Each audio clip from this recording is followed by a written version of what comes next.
দুর্ঘটনায় কোনো ব্যক্তি মারা গেলে ক্ষতিপূরণ হিসাবে তার পরিবার নিকট সামান্য কিছু অর্থ আমাদের দেশে প্রদান করা হয়, এটা শরীয়ত সম্মত কিনা বা শরীয়ত কি বলা হয়েছে? ভাই, কোনো মানুষ যদি কারোর ভুলে মারা যায়, তাহলে যার ভুলে মারা গেল তাকে রক্তমূল্য দিতে হয়, যেটাকে শরিয়ার পরিভাষায় দিয়ত বলা হয়। এই দিয়তের পরিমাণ হলো 100 ওট। 100 ওটের মূল্য দিতে হয়। আপনি 100 ওটের বিভিন্ন এইজের ওট দিতে হয়, সবগুলো মিলিয়ে এভারেজ করলে বাংলাদেশি টাকা কয়েক মিলিয়ন টাকা হয়, এটা দিতে হয়। এখন আপনি প্রশ্ন করবেন, একজন নিরীহ মানুষ মেরে ফেলছে বা তার ভুলে মরে গেছে কেউ, তো সেই মিলিয়ন টাকা কোথায় পাবে?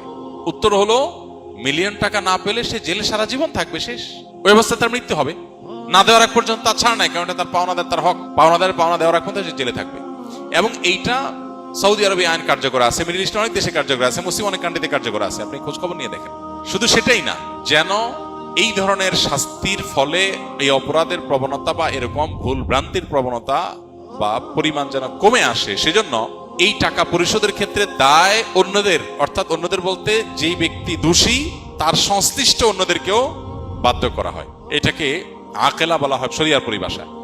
অর্থাৎ যে এই দুর্ঘটনার কারণে বা যার ভুলের কারণে কেউ মারা গেল, তার বংশের লোকজন, আত্মীয় স্বজনের লোকজন, ধরুন তার অ্যাসোসিয়েশনের লোকজন, একজন ড্রাইভার ভুল করলো, তার সাথে জড়িত তার সংশ্লিষ্ট আর অনেকে আছে।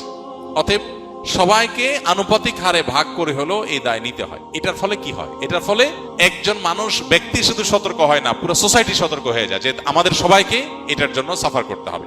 এখন শরিয়ার এই কঠিন শাস্তি, এটা যদি কার্যকর হয়, বাস্তবায়ন হয়, তাহলে দেখবেন ভুলে মানুষ মেরে ফেলা, সরি বলে শেষ করে ফেলা, এই প্রবণতা আমাদের সাথে থাকবে না।